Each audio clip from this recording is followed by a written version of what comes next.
गोवर्धन पूजा यह दिवाली के दूसरे दिन ही होती है, यानी कार्तिक मास के शुक्ल पक्ष की प्रतिपदा तिथि को। इसे अन्नकूट भी कहते हैं।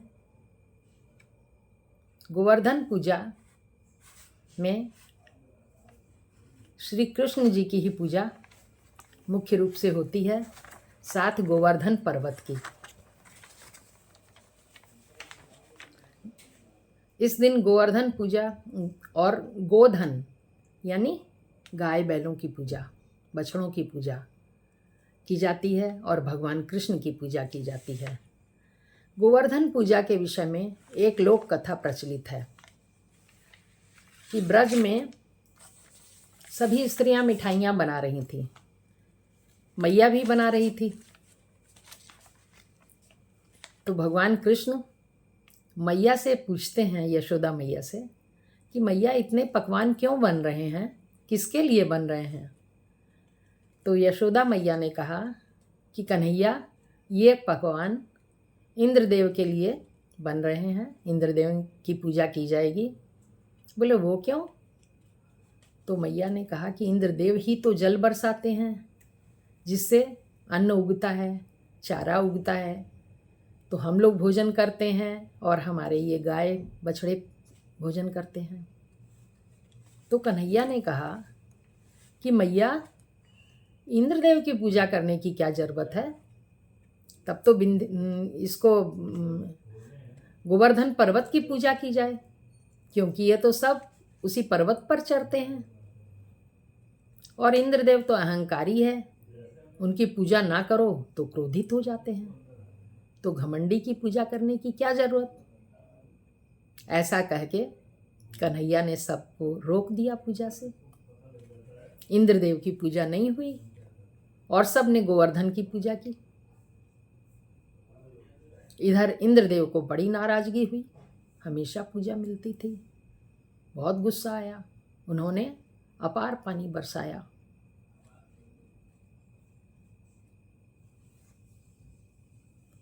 इतनी गहरी वर्षा को देखकर ब्रजवासी सब घबरा गए और कृष्ण भगवान को कोसने लगे।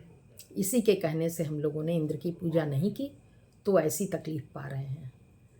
तो भगवान कृष्ण ने अपनी छोटी उंगली पर गोवर्धन पर्वत को उठा लिया।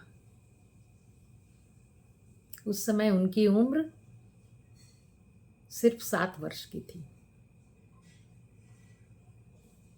पर वो तो भगवान थे, कुछ भी कर सकते थे।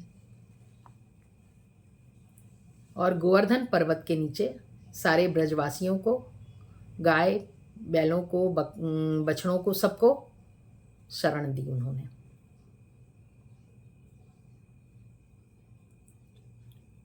तब और क्रोध आया इंद्र को।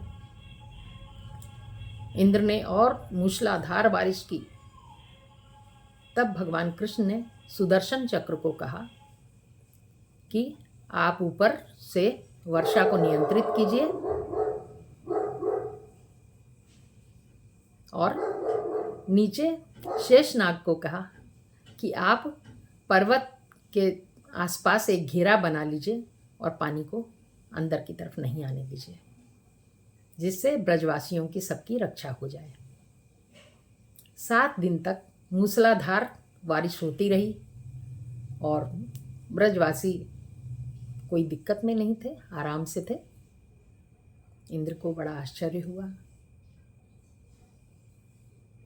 उसने समझ लिया कि ये कोई साधारण नहीं है जिससे मेरा सामना हो रहा है। तो ब्रह्मा जी के पास गए पूछने के लिए और उन्होंने बताया वहाँ जाके सारी कथा। बोले, तुम जिस कृष्ण की बात कर रहे हो वो तो साक्षात विष्णु भगवान का स्वरूप है। तब इंद्र की आंखें खुल गईं और इंद्रदेव जाकर भगवान कृष्ण के चरणों में प्रणाम किए और उनका भोग लगाया, उनसे क्षमा मांगी। तब से कृष्ण भगवान प्रसन्न हो गए। तब से यह मान्यता हो गई इस गोवर्धन पूजा की। गोबर से गोवर्धन बनाया जाता है। ये लेटी हुई अवस्था में जमीन पर बनता है, खड़ी मूर्ति के रूप में नहीं। गोबर से गोवर्धन को बनाकर और उसकी पूजा रोली, चावल, जल, फल फूल, धान का लावा, बतासा और मिठाइयाँ, इन सब से उनकी पूजा होती है। गोवर्धन की 7 परिक्रमा की जाती है, जिससे भगवान गोवर्धन और भगवान कृष्ण की कृपा हमें मिलती है। और इस दिन गोवर्धन पर्वत की साक्षात परिक्रमा का बहुत बड़ा महत्व है। जो कोई कर सके तो उससे भगवान कृष्ण की बहुत ही प्रसन्नता हमें प्राप्त होती है। यह गोवर्धन पर्वत की परिक्रमा 27 किलोमीटर यानी 7 कोस की होती है।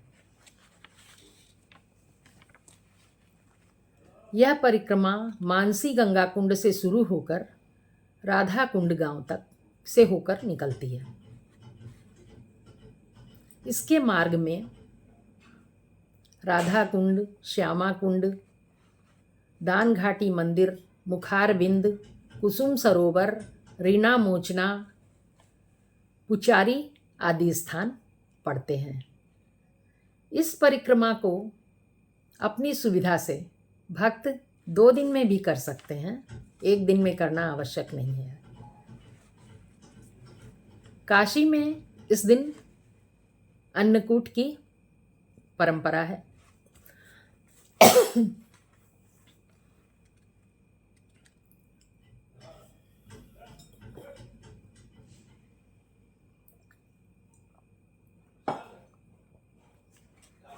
अन्नकूट का त्यौहार बहुत उत्साह से और बहुत खुशी से काशी में मनाया जाता है।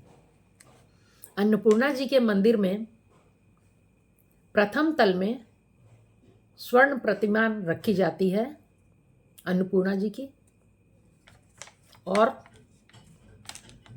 प्रसाद से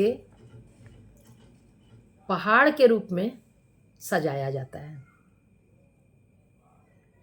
ये भी एक गोवर्धन पूजा का गोवर्धन पर्वत था, तो उस दिन मिठाइयों से पर्वत बनाया जाता है। मिठाइयों का पहाड़ लगा दिया जाता है। तरह तरह की मिठाइयों से मंदिर भरा रहता है, सजा रहता है, शानदार। इस बार ही 80 क्विंटल मिठाइयाँ बनी हैं प्रसाद के लिए, जो पहले मंदिर में सजाई जाएंगी पहाड़ के रूप में। बहुत प्रकार की मिठाइयाँ बनती हैं। प्रसाद के लिए बुकिंग होती है, टिकट लोग खरीदते हैं, फिर समय पर पहले से बुक हो जाती है टिकटें, और समय पर सभी लोग अपनी टिकटें ले जाकर जितना जिसने जैसी टिकट खरीदी वैसा प्रसाद मंदिर से लेते हैं। मंदिर की छटा तो देखते ही बनती है। अगर मिठाइयाँ पहाड़ों के रूप में लगी रहें तो क्या सुंदरता होगी और क्या आनंद होगा। इतना बड़ा मंदिर, बहुत सजावट, जो कि सिर्फ मिठाइयों की, और ये काशी में ही सबसे ज़्यादा महत्व रखता है ये, क्योंकि और जगह इसकी परंपरा ज़्यादा नहीं है। कुछ मंदिर दूसरी जगह भी मनाते हैं अन्नकूट, लेकिन ये विहंगम दृश्य नहीं होता, ये विशालता नहीं होती। अन्नकूट के दिन भगवान को 56 भोग लगते हैं। हमारे काशी में तो हम लोग अन्नपूर्णा जी को ही भोग लगाते हैं। इसमें तरह तरह की नमकीन, तरह तरह की मिठाइयाँ होती हैं, नई नई सब्जियां बनती हैं, जितनी सब्जी बना सको। जो सब्जियां आप आम दिनों में नहीं बना रहे हैं, अब नई सब्जियां आई हैं बाज़ार में, उनको पक्का भोजन, कच्चा भोजन, मिठाइयाँ, नमकीन, जितना प्रसाद आप तरह तरह का लगा सको, जितना आपका शक्ति हो बनाने की और लगाने की।